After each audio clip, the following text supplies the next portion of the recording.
சென்னை விமானம் பெங்களூருவில் தரையிறங்கி இருக்கிறது. கூடுதல் விவரங்களோடு நிகரார் செய்தியாளர் ஜெய்சங்கர். ஜெய்சங்கர், வணக்கம். விவரங்கள். வணக்கம்.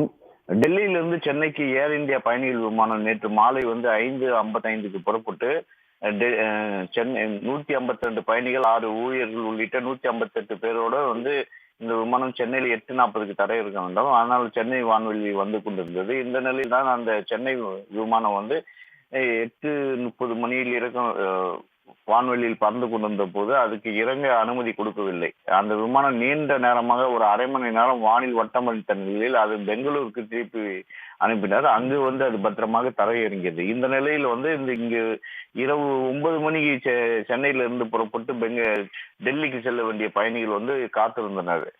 அந்த பெங்களூரில் தரையிறங்கிய விமானம் நள்ளிரவில் சென்னைக்கு வந்தது. அதனை அடுத்து இதனால் பயணிகள் வெகு காலதாமதமாக டெல்லி செல்லும் பயணிகள் பாதிப்படைந்தனர். இது குறித்து இந்த விமான நிலைய அதிகாரிகள் கேட்டபோது அவர்கள் முறையான எங்களுக்கு எந்தவித இதுவும் தெரியாது, இது குறித்து அந்த விமான நிலையம் ஏர் இந்தியா விமான நிலையம் அவங்க ஆபரேஷன் காரணமாக இறக்கியுள்ளதாக கூறியுள்ளனர். இதனால் என்ன காரணம் என தெரியவில்லை. ஆனால் இது போல நீண்ட நேரம் வானில் வட்டமடித்து அங்கு பெங்களூருக்கு திருப்பி விட்டதும் அதனை அடுத்து நள்ளிரவில் சென்னை இறங்கி இங்கிருந்து பயணிகளை கொண்டு சென்றதால் பயணிகள் பெரும் சிரமத்துக்குள்ளானார்கள். இது குறித்து அதிகாரிகள் தரப்பு விசாரணை நடைபெற்று வருகிறது.